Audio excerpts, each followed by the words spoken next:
Hey everyone, and welcome to this special edition of the Patti Brennan Show. I am Patti Brennan's daughter, as you can probably tell. My name is Carrie Brennan, and I'm so excited to be here today with my mom to talk to her a little bit about some of the stories leading up to where she is today, writing this book, and all that good stuff. So without further ado, Mom, welcome to the show. Thank you, Carrie. I have no idea what to expect today. So You just said, show up, Mom, and I'll ask you a bunch of questions. So here I am. Yeah. And I'm so excited, and I know that, it's kind of hard because you have to let go. There were a couple times this week my mom was like, hey, can you send me the questions? You mind sending me the questions? I got to know what I want to say. Right. And I said, you already have the answers. So I'm going to read your bio. Oh, boy. Okay.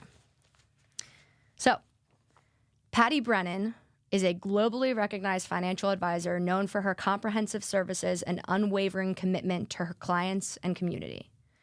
In 1990, she founded Key Financial, growing the firm to manage over $2 billion with a B. With a background in nursing from Georgetown University, Patti brings compassion to her work and strives to help clients feel secure and cared for like family.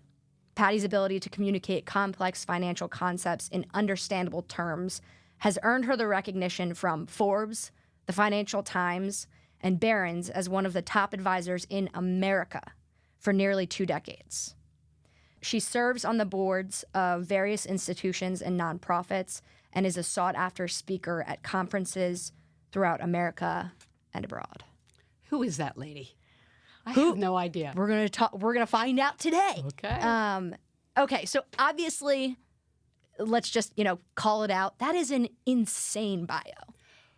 That's very impressive. It's pretty crazy to hear it myself. I will tell you that I just wake up every day like everybody else. I don't. Yeah. I'm Patti Brennan from Westchester, Pennsylvania, mom of 4, wife of Ed Brennan. And I get to do these things. I think there is a lot more under the surface happening, and that's exactly what we're kind of uncovered today. Okay. So as I was coming up with these questions, I thought, wouldn't it be cool, in your favorite terms, my if I favorite term. reached out to people in your life to ask these questions about you? You're going to make me cry. I haven't even started. Don't do this. Okay, so the first question that I had was, what was Patti Brennan like as a kid? Very ugly. Well, homely. you don't get to answer first, okay? But kind of. Really tough to love. Okay, you don't get to answer. This is from your older sister, Leslie. When I think of Pat as a kid, I see a 5-year-old little girl outside in her Speedo. She has, drumroll please, a pixie haircut, flat, straight hair. She has 2 buck teeth. Her hands are on her hips, and she means business. Her hands stayed on her hips for many years. Patti was certainly determined. But one day, she took her hands off her hips and opened her heart. And this is what really got me when I read this morning. She said, my little sister is very successful, and I'm proud of her, and I'm happy for her. But the thing I'm most proud of her for is her caring ways and her open heart. That's Leslie. Uncle Tim said, Patti was an outlier of sorts. She was the 4th. I'm pretty sure you were the 5th. I was 5th. Okay. Okay, Tim. You can't count or beans. Yeah, she was 4th of 7 children, and some of us were academic, others were not, but Patti sat in the middle. She's very athletic and I would say competitive, but what really strikes me about my sister is here's a girl who didn't do well in chemistry in high school, but somehow ended up graduating from Georgetown with a 4.0. So something switched in her head. That is my first question. You're a CEO, Forbes top advisor, so successful, and yet as a kid, it didn't seem like you were an outlier or someone that was exceptional. Can you tell me a little bit about what your version of yourself is like as a kid and what switched? You know, it's really, I've never been asked that question before. I don't really know. I certainly did fly under the radar as Tim, the fifth of 7 children. I was not a diver, as you know. You know, most of the kids in our family were divers, national, Olympics, the whole bit. Yeah. I couldn't dive worth anything. So, you know, I guess I just figured, okay, I got to find my own way and chart my own future. You said fly under the radar, and you mentioned not knowing really what your thing was. You know, your brothers and sisters had diving, and you kind of didn't. This is from your little sister, Mary. She said, what Patti was like as a kid. Well, sharing a room with her gives you a lot of insight. Pigtails, buck teeth, shorts that pulled up to her chin, Those a total damn mismatch. buck teeth. The I'm buck telling teeth. you, I mean, buck that's teeth, 2 for 3. big time. Must have been big. She said, I think Patti was 11, maybe 12, when she stood in front of the mirror with 3x5 index cards and a lot of affirmations and visions that she had for her life. Some of them were, when I grow up, I'm going to marry a really nice guy and have a family. When I grow up, I'm going to be a great athlete. When I grow up, I'm going to be a millionaire. After every statement, she looked in the mirror and nodded her head as if it was already done. This was when you were 12. And of course, we all know years later, her visualization exercise has been accomplished. She said, bottom line, she did the things from a mindset and a visualization perspective at a young age. She put in the work privately when no one was watching. And so that's what I think is so interesting. My question to you is, where do you get the audacity as an 11-year-old to do affirmations as if you are this person? Well, you know, it's really interesting because you say that and it came from within. But I will tell you that the one thing that our dad did do is encourage us to read. So I was reading these crazy books. And, you know, there was, you know, a guy named Dale Carnegie way back when, Yes, who wrote a couple of books, Think and Grow Rich by Napoleon Hill. And I was reading these books. And what was wild was Dad actually gave us a scholarship if we would read these books, take the course. I didn't take the course, but I read all of the books, and I started to really kind of take that, to really believe it and start doing the things that was recommended in the books. I didn't know any different. Yeah. I didn't have anybody out there coaching me. Yeah. You know? So that was your thing. Yeah, I was just reading books and doing the things that the book said work. Yeah. And without questioning it. That's so interesting. That is really fascinating to me. So moving along in your life, you went to Radnor High School, ended up going to Georgetown. Your senior year at Georgetown, you're all set to become a nurse, right? To get your nursing degree. And you took a class the very last semester of your senior year. Can you tell us a little bit about what that experience was like? Well, the class was a financial planning class. Way back then, their certified financial planners really didn't exist. Most people in the industry were kind of insurance salespeople or stockbrokers. And this class was so good. It took 4 years to get into the course, and I just loved it. I thought, wow, I didn't know that people really did this for a living. Yeah. You know, going back to how we grew up. You know, again, 7 kids. Mom was a stay-at-home mom. Dad worked, you know, at IBM. He was a really smart guy, went to Wharton himself. And it's interesting because it was hard for them. They lived paycheck to paycheck. Yeah. And, you know, it was chaotic when Mom and Dad fought. It wasn't about who was going to go where because everybody was going to diving practice. Yeah. But it was really more about money. And, you know, it does make a child grow up feeling financially insecure. Yeah. Are we going to lose our house? You know, they would always be worried. Yeah. And so when I took this course, I thought, wouldn't this be cool if I could learn more about this? Maybe I'll learn how to be financially secure also. But I had already made the commitment to nursing. I had studied abroad, did midwifery over in England. It was the coolest thing in the world. So I took my boards, worked, in oncology for about a year, and then got promoted to the ICU. God, that's just the timing of that is like I'm sitting here, I'm like, oh my God, you were so close. And yet it planted a seed in me, and Right. that was okay because it just was a subconscious thing like, wow, and using your term, wouldn't it be cool? Right. Wouldn't it be cool to Well, that's learn your more term. about this? So I Yeah. decided to take classes Right. on my own. So when you were working at Lankenau Hospital, you've told me this. This is one of my favorite stories, honestly. You started to just do people's taxes for fun, right? Yeah, so here's how that came about. Yeah. First, I had to learn how to do taxes, right? I wasn't going to Yeah. offer to do something that I didn't know how to do myself. And that's where, I learned on my own.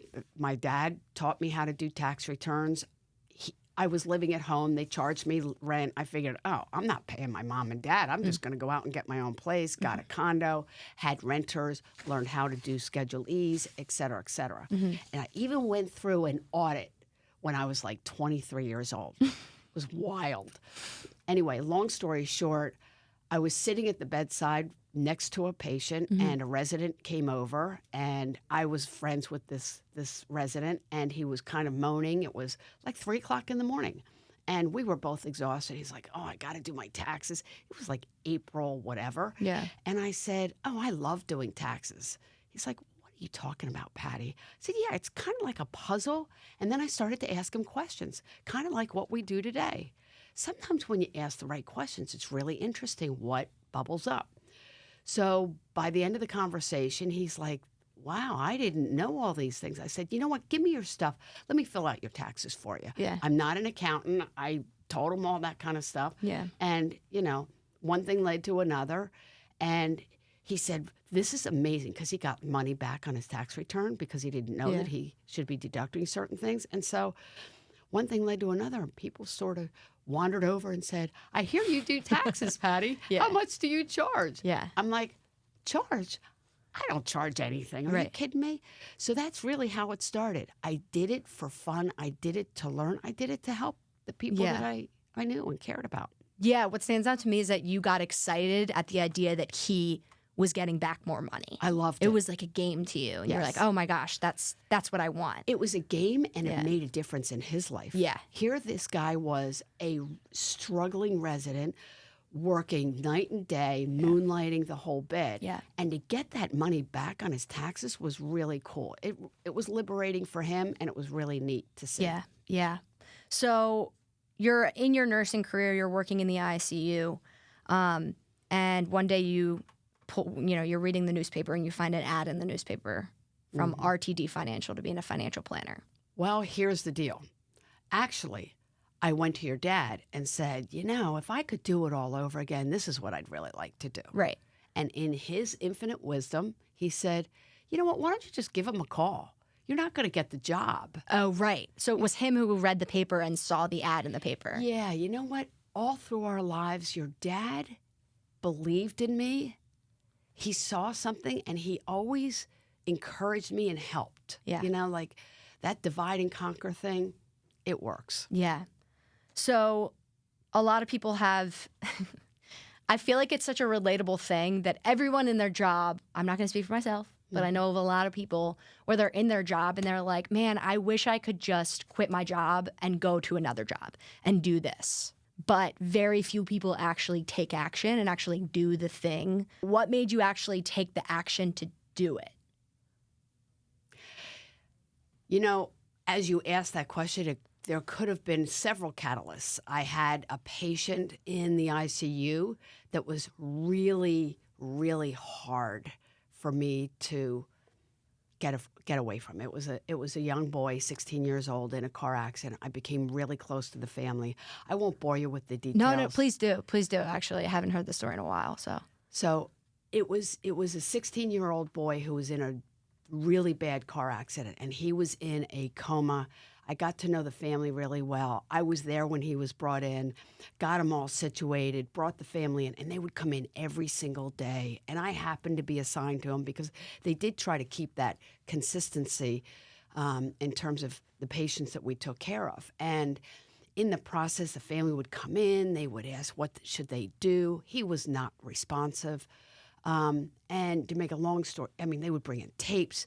And I would just say, just talk to him. Yeah. We don't know what he can hear or not hear. Just talk to him. Tell him how you feel. Bring stuff in from the house. Bring in your stuff. Let him smell you. Let him feel you, your presence. And it was just a beautiful thing to watch this family. Mm-hmm. You know. Anyway, the head nurse came to me one day and said, Patti, we need to take you off this case because the family's getting too close to you and they don't want anybody else taking care of their son. And so they moved me to a different part of the hospital. And I was like, wait a minute, is this what we're supposed to do? This is who we are. We take care of the family. We take care of the patient. And I just didn't understand. That the family was really upset about that decision also. And so they decided to move their son to a completely different hospital. So my head nurse came to me and said what their decision was and asked if I would be willing to travel in the ambulance with them. Now, I got to tell you, this boy was really sick. He had trees of IVs. He was on a ventilator. He was on all this medical equipment. And it was really intimidating for me to accept that responsibility. But I figured, you know what? If not me, then who? Right. So I showed up the morning that we were supposed to go. And I showed up early because you know me, I just really want to be prepared. So it was like 5:30 in the morning. I was doing my assessment and I went over to his bedside and he had blown his pupils and he wasn't doing the things that he was doing before. I won't get into the medical details, but he was flaccid. Whereas before, there are certain stages with the brain where it's called decerebration when it's almost like a spasm, but it's a good sign that the brain is still doing something. Yeah. This time he wasn't doing anything. So I knew. Called the doctor called the family. And then I talked to the mom and I said, I'm here, I'll get him ready because they decided that they would let him go. And I talked to the mom and I said, I'm here, I'll get him ready, come on in whenever you want, the whole thing. And she said, we're not coming in. We just don't want to, we want to remember him as we did. But we want you to be there. I'm like, oh man. Yeah. And so I sat at his bedside and I disconnected the ventilator and took out all the lines and sat there until the last heartbeat. And I thought, this is bullshit. This should not have happened. And I just thought, you know what? The fact that I was taken off the case, et cetera, of course they've got their protocol, all this crap. And that's the thing. I thought, screw the protocol. These are people. Yeah. And that's the kind of thing, and I think, that made me think. It made me think a lot. And it probably changed the way I approach pretty much everything, Cara. Yeah. It doesn't matter whether you're a ICU nurse, a financial planner, selling office furniture like your dad does. Put your heart into it. Put your heart into it. Understand that whatever you're doing, you're helping people. Yeah. It's not about the furniture. It's not about the IVs. It's not about the assessment. And by God, it's not about the money. Mm-hmm. It's about people. Mm-hmm. What's important. Do you remember what his name was? Oh, yeah. I can't say it because... Oh, right. Duh. HIPAA. These people are local, and obviously, I can't keep in touch with these people, but it really did change my life. Yeah, I can tell. It reminds me of like the seeds, like you're getting seeds planted. And I think, and this is kind of just, kind of woo-woo, whatever, but I feel like he had a lot to do with the different phases of your life and kind of leading you in your path. I don't want to get weird on you, but I think about angels in our lives. Yeah. And that boy was an angel in my life. Yeah. Yeah. He kind of, it's hard to leave something that you're comfortable with. Yeah. right? I mean, I was comfortable. I had a lot of friends. Yeah. It was really it's a great It was profession. a great setup. When did this happen? I don't even remember in Was terms of the was timeline. Yeah, okay, that's okay. There were lots of things as a nurse that affected me. You know, I think about a 4-year-old little girl, beautiful eyes, Yeah. who drowned in a pool. I think about the HIV patients and what they suffered with and how they felt so isolated and shamed. And, you know, It affects you. it does affect you. So, switching gears here just a little bit. You worked at Lankenau for 5 years. Yeah, 4 or 5, yeah. 4 or 5 years. And because of these kind of lots of different things that we talked about, you decided, I'm going to pursue this dream and I'm going to be a financial planner. To be honest with you, I didn't accept that position. I didn't have this idea that I was going to build a $2.5 billion company at all. In the beginning of the years, your dad, we were just trying to survive. But before that, like, so so you're working at Lankenau, right? You had this moment of like, I'm going to go after this interview, right? I'm going to take this job. That's a pretty big leap of faith, right? Oh, yeah. It was a huge leap of faith. In fact, I will tell you that when I was leaving, they had a party for me. And I'll never forget this. I was in the ladies' room and I was in the stall. I mean, it's probably TMI, but it is what it is. And 2 of the other nurses who I really respected came in and they were chit-chatting, talking at the sink. And the one said to the other, "Do you believe she's going to be a financial advisor?" And the other one said, "Yeah, you just wait. She'll be back in 6 months." Oh, my God. And I got to tell you, Carrie, God. it's a good thing that the bowl isn't so big because I wanted to fall into that toilet. I was so mortified and embarrassed. I'm thinking, oh, my God, who do I think I am? What am I doing? And like, I'm sure there must have been this, like, when you were leaving, when you had this party, I'm sure there's this excitement, though, right? Aside from that, there was this, like, I'm going and I'm doing the thing, right? Just like when you start anything in life, it's exciting.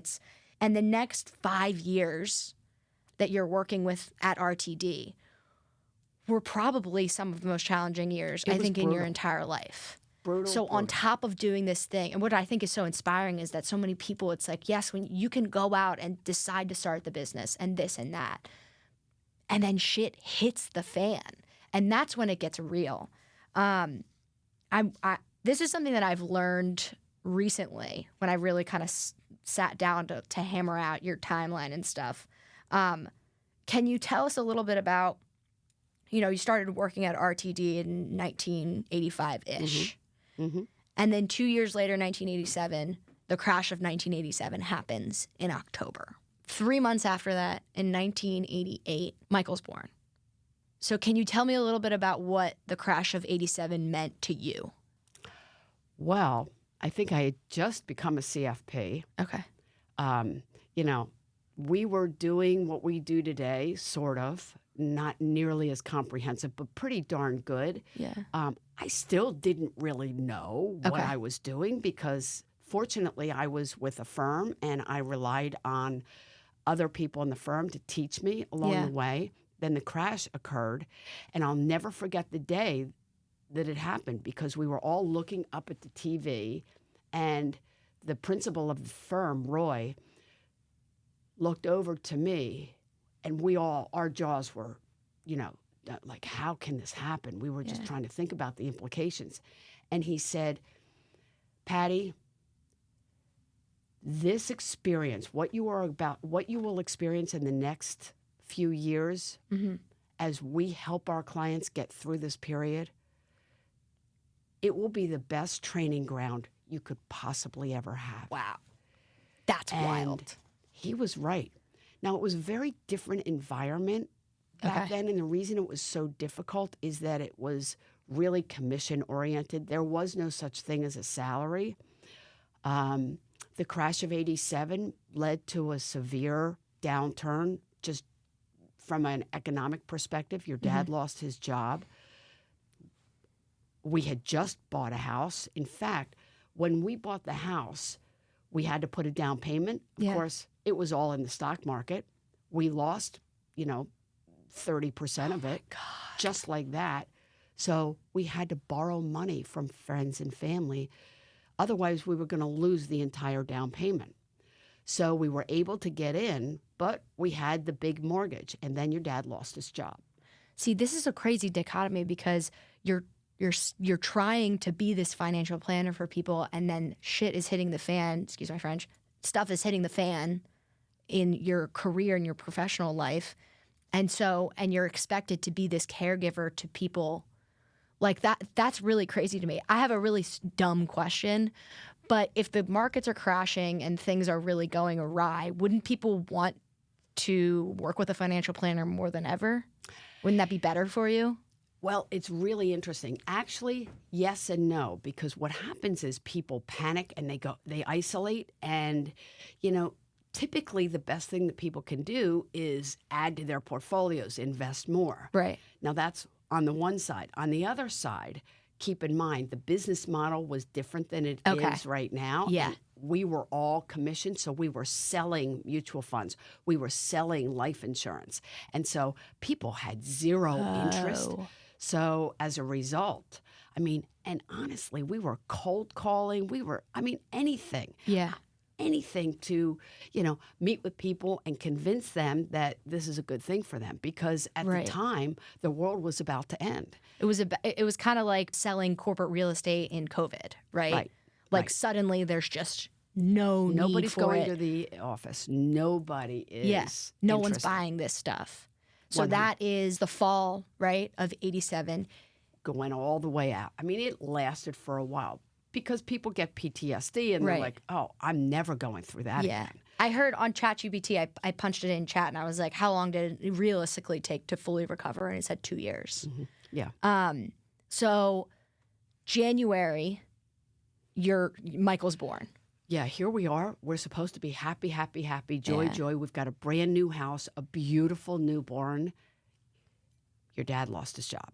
Yeah. And we have all these wonderful things happening on the one hand and zero income, nothing to fall back on. Mm-hmm. It was really scary. Debt was increasing. So in response to all of these stressors, you did something that I honestly don't think my pride would have been able to do. You went back to nursing. Yep. Mm-hmm. So I have a couple questions about this. But first, can you explain to the listeners what a normal schedule was like for you in a week? So basically, on a weekly basis, I would drive into Philadelphia. There were no car phones or cell phones back then. So I would drive into Philly to be, quote unquote, by that time I was vice president, right? And to do what, I was doing, helping clients, trying to drum up business, et cetera. And we had no cash flow. So I just really didn't here's the thing. Failure really wasn't an option. And I've said this to all of you kids. I don't ever believe that people are failures. Failure is just feedback. It's what you were trying isn't working. Mm-hmm. So try something else. Mm-hmm. So there was a practical matter. We didn't want to lose the house. I had this beautiful young newborn in my arms. Your dad was oh my goodness, it was so hard for him. And it was really hard for him to be out of work, but nobody was hiring. Right. And so, it was just the practical answer. I was a good nurse, especially in ICU. Mm-hmm. So I went back and worked on weekends. I did 12-hour shifts because you got more per hour working nights. So I would work nights, which meant 7 p.m. to 7 a.m. I went Saturday night and Sunday nights.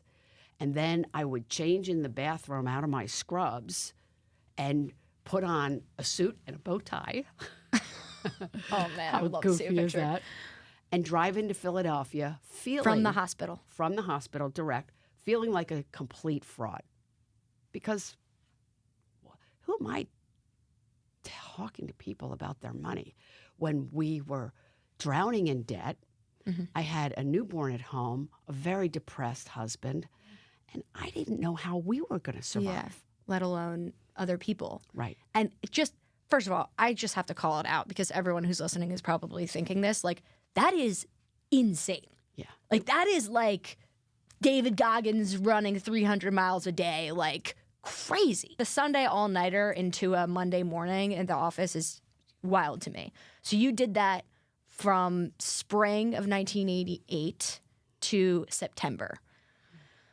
What are you feeling like in September? And what happened next? I will tell you that I was exhausted, conflicted. What a terrible mom I am. Like, how could I do this? I was, really. you know, I couldn't get enough of Michael. I just loved him so much. Yeah. And yet I felt like, oh my goodness, I got to do something. Yeah. If it's to be, it's up to me. That's always been my thing. Yeah. And so, you know what? That's basically what it was. Yeah. And I think eventually the principal of the firm, Roy, saw me dragging Yeah. and pulled me aside, asked me what was going on. And, you know, I was really honest. You know me, I'm just going to give it to him real, and told him. And he said, Patti, here's the thing. You're really good at both, but I think you have a special gift. You can't do both. Focus on the thing that you really want to do longer term. Yeah. And so we brainstormed. He said, what can we do? How can I help? And Yeah. so, you know, we worked something out. He gave me a draw, you know. What's a draw? Oh, a draw is basically where he fronted the cash. Yeah. So I don't even remember what it was, like $3,000 a month. Okay. But it was enough to pay our mortgage and get some food, right? And I had to earn commissions against the draw. So if, for example, if, you know, I got a commission of $1,000, then that offset that $3,000 that I had gotten that month. If I got a commission of $5,000, which really wasn't happening back then that offset the draw, and I would get 2 of it. Gotcha. Okay. So that's the way a draw against commission works. It's kind of like a loan. It's a loan. Yeah. There you go. Yeah. And unfortunately, like many loans, it accrued. Right. No interest, but it accrued until finally, as a businessman, he had to come to me and said, Patti, I'm really sorry, but I can't continue. Oh, God. This is just like breaking my heart even to, like, this is hard. It was really hard. This is brutal. But it brings me back to, like, am I going to be okay? Yep. It makes me so, like, these words and writing this book, it holds so much more weight to me knowing what you went through when you were first starting out and that you got through it. This makes a lot of sense then. So I have this nagging question. Did you feel like you had those 2 girls in the bathroom, right? You're mortified that they say this. And then you have to essentially go, you didn't go backwards, like you didn't quit financial planning and go back to nursing, but you kind of like had to take a sidestep. Was your ego bummed by that at all or anything like that? Or you were just in survival mode? I was in survival mode and I didn't think about it. I didn't, Interesting. You know, I didn't take that thing in as it didn't personify me. I didn't define myself as a nurse or that just is, you know, you just got to figure it out. Yeah. And it sounds like you like embodied it and knew where you could be and you saw it so that these, you know, going left or right or adding a sidestep or whatever, it could have, you know, knocked you down and stuff, but it wasn't going to demolish you. Mm-mm.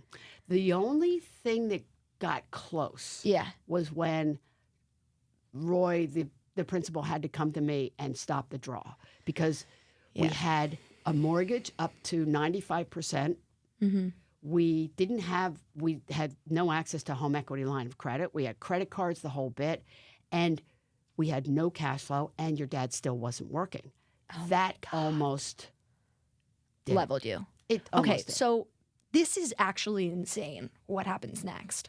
You know, you're going through this period. He stops the draw. You make back the money, right?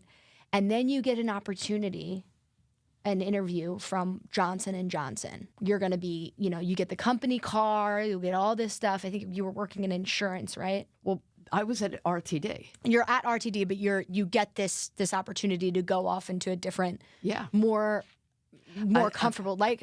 It was a salaried job. Yeah. I mean, it was, I mean, again, going back, first of all, I didn't make it up. We were still really struggling. Okay, yeah. And so I was just like, okay, this isn't working. I can't work 2 jobs. I don't want to go back to nursing. There was an ad in the Inquirer for Johnson & Johnson. I go to these interviews. I make it 1, 2, 3. I go into the OR to find out what the job is all about, the whole thing. I end up getting the offer. And this offer was so juicy. I got to tell you, it was salary, like double what I was making as a nurse, company car, expenses. I could take people out to lunches. I could be really, it could be really a great gig. Yeah. And it was really interesting. I went to the person who offered me the job and I said, you know what? I can't do it. And he was shocked. He's like, wait a minute. We actually took you and your husband out to dinner to talk about this. You've been through 11 interviews with J&J. Yeah. You're not going to take it? There were 300 people ahead of you. And I said, you know what? I don't know why, but I just feel like I need to keep going as a financial planner. way. I'm not kidding you. That's exactly what happened. And the guy, I don't know what has happened to him since. He probably died. Yeah, he probably died. And he's in his grave now. He was right because it was a ridiculous, I mean, it was, when I think back to it, I'm like, what was I thinking? Yeah. But you knew. I wasn't thinking. Again, it comes from here. I don't know why. Call it a God wink. I don't know why I chose make that decision, but that's where we go. It's so hard when you make a crazy decision like that because it doesn't. I think that's what we're understanding or uncovering, or at least I'm uncovering in this moment, is like it doesn't make sense in the moment. But the only thing that you know for absolute certain is who you are at your fundamental core. I will tell you, I'd love to tell you that I knew absolutely. I didn't. I was scared to death, Carrie. But if you were so scared to death, then why wouldn't you choose this very obvious thing? Because I had the glimmers of hope. Okay. Still inside of me, and I knew, just because of experiences with certain clients, the difference that a really good advisor can make in a person's life. And that psychic reward to me was so compelling, probably even more compelling than being in an OR with surgeons and, working at a Fortune 500 company. You always talk about that gap that Roy kind of pointed out to you of like, this is what financial planning is right now in the 80s, and this is what it really could be. So that coupled with your experience as a nurse and getting pulled off of this case and kind of treated as like almost like a number, where a person to just hand off to the next person, like that. This all is just making so much sense. Like, of course, it's going to fuel you towards this comprehensive type approach to financial planning. What you're kind of uncovering even for me is, where does this passion come from? Yeah. People ask me all the time, Patti, where do you get your energy from? Right. Where does this come from? Yeah. It's because of, life experiences. That's all. Yeah. So from that point where you say no to this really juicy offer to starting Key Financial, starting your own business, what happens in between? Can you bridge that gap between me? Well, for me? I was still trying to figure out my path. Yeah. I needed to figure something out, Yeah. right? I felt like that way because, to have to sell stuff wasn't really what I was interested in. Yeah. So, then I started talking with people locally. Remember, I had a baby at home, right? And doing this long commute, and that was getting old really fast. And so I thought, you know what? Maybe I should look elsewhere. And there were accounting firms and law firms who were beginning to really see this opportunity. And it just made a lot of sense for them to consider doing financial planning as well, but they didn't know how to do it. So I was being recruited by law firm, CPA firm, et cetera, to start financial planning divisions within theirs. And that I thought would be pretty cool. Yeah. So I went back to Roy because I really felt, and I still feel today, that, he really took a chance on me. What in the world were they doing hiring a nurse, right? And they gave me the opportunity, and I felt like I owed it to him to be completely transparent and honest. Yeah. And so I went to Roy and I just talked to him like I did with the J&J thing. Yeah. And I went back to him. I said, I just want to let you know this is what's happening. He said, Patti, I know you. You shouldn't work for somebody else. And I will tell you that he asked a lot of really good questions, like, what was it that made you want to talk to these firms? Yeah. What are you looking for? Yeah. Et cetera. And he said, you know what? You don't need to do that. Don't work for somebody else. Why don't you start your own firm? And by the way, sidebar, I should probably tell you, they went through a very short period of time when they were going to be doing only portfolio management, Yeah. and they would go to a $1 million minimum. So when he asked, what was it that made you start to look elsewhere? I said, Roy, I'm 28 years old or 29 years old, and you're doing portfolio only with a $1 million minimum. Nobody's going to trust me with that kind of money. And that's not really what I want to do. I really want to do the holistic thing. Yeah. I like financial planning. I like wealth management, the taxes, the cash flow, the retirement projections. Right. I just always believe that people aren't their money. It's a means to an end. Right. That's when he said, don't work for somebody else. Yeah. Start your own thing. And he said, we'll support you. I'm like, well, what does that look like? And he said, we'll be your back office. We'll support you, okay, for a cut, of course, but you should start your own thing and do what you really want to do. And that's when Key Financial was born. Wow. That is wild. I still don't know what it was in me that thought I could do it. Yeah. So can you describe to me what those early days were like for you? Paint a picture. Okay, so it's 1990. There was still some PTSD from the crash. Yeah. I have no idea what it was that I thought that I could do this. We had a laundry room. You weren't even born yet, by the way. Yeah. And so we moved the washer and dryer down to the basement, and we put a desk in there, and it was me, myself, and I. That's what it was. And, I knew right away that that was not going to be sustainable. So months go by, and, things are still happening. A colleague of mine had gotten laid off, so I started a conversation. And, one thing led to another, and I offered her a job. And I told her, honestly, I said, I can't pay you what you're worth. And I will tell you this, I will make it my mission for us to get to a point where maybe you and I can say, you're overpaid. And years later, it was a decade later, I can honestly say that we got to that point. So she would come, and she got pregnant. We were both pregnant at the same time, had babies. My God. We were sitting across from each other in the laundry room, and she would do the plans, and I would be on the phone trying to drum up business. It was crazy. I mean, it was just crazy to think about it. In the 90s. Right, exactly.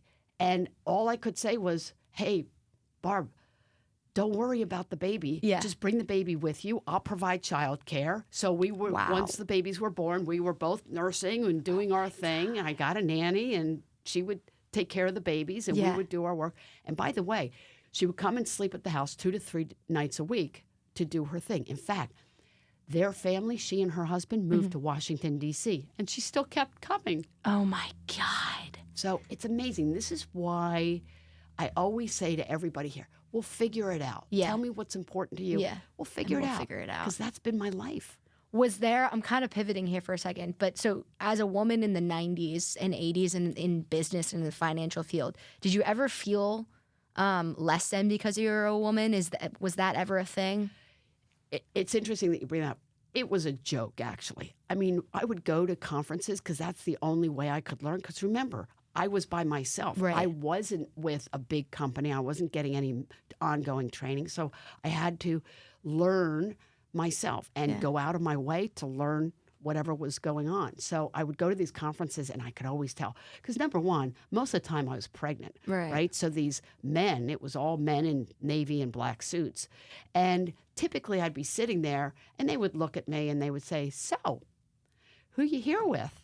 And I knew instantly they thought I was somebody's assistant, right? Yeah. And that was fine. Let them think whatever they wanted to think. It was up to me to prove them wrong. Yeah.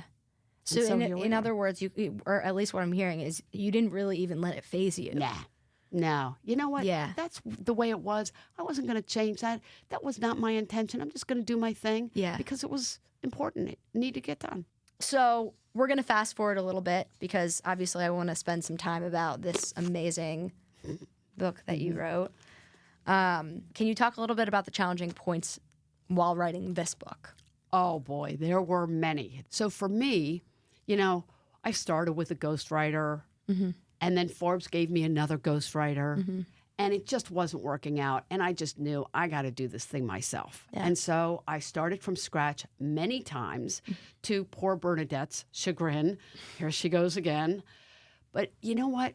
I just wanted it to reflect reality, and I wanted to talk and speak in words and write in words that people can understand and process. It's kind of like what we do today. Yeah.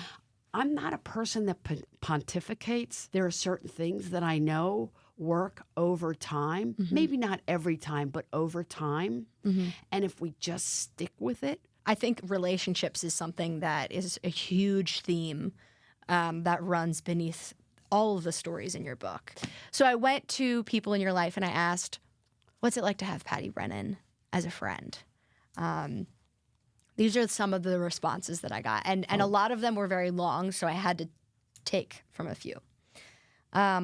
Mary said, she's always there, ready with advice, laughter, or a witty one-liner to remind me she still got it. Michelle said, when I had COVID, she didn't just send a text. She went to my favorite store and filled my fridge with all of my favorite foods, showing just how thoughtful and generous she is. And her quick wit, unmatched. Bobby said, Patti isn't just our neighbor or a friend. She's like family. Sue said she's the person you want by your side when things get real. And Kathy said she is a selfless friend.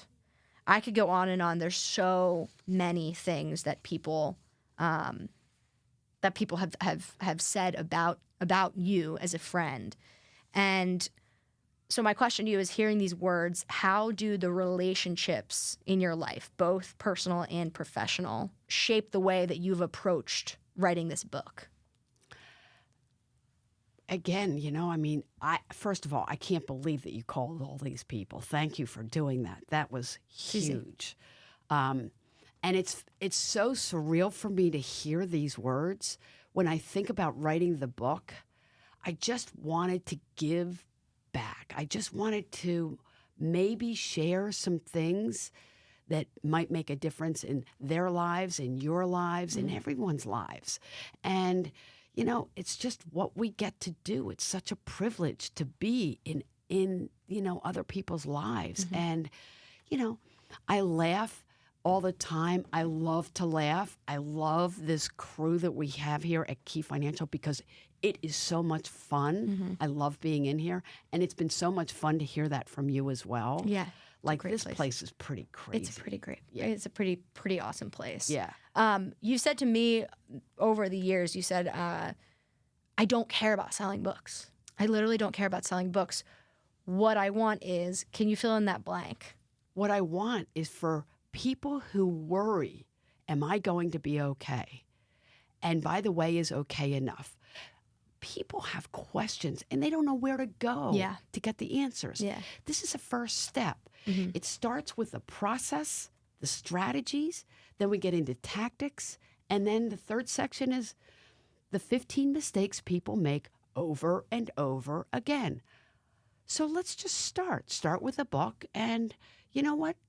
Take it from there. Some people can do this stuff on their own. Yeah. And some people don't want to deal with it, and that's okay too. Yeah. Figure out which one you are. Just take the first step. And that's the purpose of the book. And this is the first step. Yeah. Yeah. I don't care about selling. That's not the objective here. Yeah. It's really to help people take that first step. So it's like a tool to you. It's a tool to give it's people. First step. Yeah. Take that first step. Yeah. You know? And that's the purpose. It's a letter. Yeah. It's a letter to the reader. That's all it is. Could it be a letter to your younger self? Maybe. Who knows? Is there anything else that you want people to know? I'm finished with my questions today. Is there anything else that you want people to know about your book? Well, I think that for me, what I find most rewarding is to hear from the people who have read it. Wow, I normally wouldn't read a book like this. That was really an entertaining read. I got a lot out of it, and I loved it. And for me to hear that after the years it took to put it in writing and get it published is just really rewarding. So it's just to be approachable and make it fun. Yeah. You know, it's just like, it doesn't have to be work. Yeah. Enjoy To me, it's like it reads like a Harry Potter book. Like it's just like I think Ken Corbett said, it's a page turner about the most bone dry things. I mean, I kind of think they're pretty boring, but you somehow find this way to like tell these stories and weave in these metaphors and stuff that just like, it's almost like flossing from my brain. Like it just works, and it feels so good to be able to understand these complex things in understandable terms, which is what we always say, right? Yeah. But this is really like a summation of that. It's the act of doing exactly that. So I'm really, really impressed by you. I so appreciate you taking the time to tell us a little bit more about your life story, because knowing now what I know about like the depth of those stories, this makes all of the sense in the world why it is so, so powerful. So thank you so much for being on the show today. Thank you to everyone who's tuned into this conversation. Patti's book is now available for pre-order. So exciting. It's available on Amazon Prime and Amazon in general. You don't just have to be a Prime member, although I do personally just like very much so suggest you do that. It's available on Prime for pre-order right now, and you can order it to be delivered to your house on November 26th, right? November 26th. Yep. Mm-hmm. So get the book. That's all I can say. And thanks for tuning in. Feel free to like, subscribe, and share this episode with the people that you love. Thank you so much, and we will see you next time.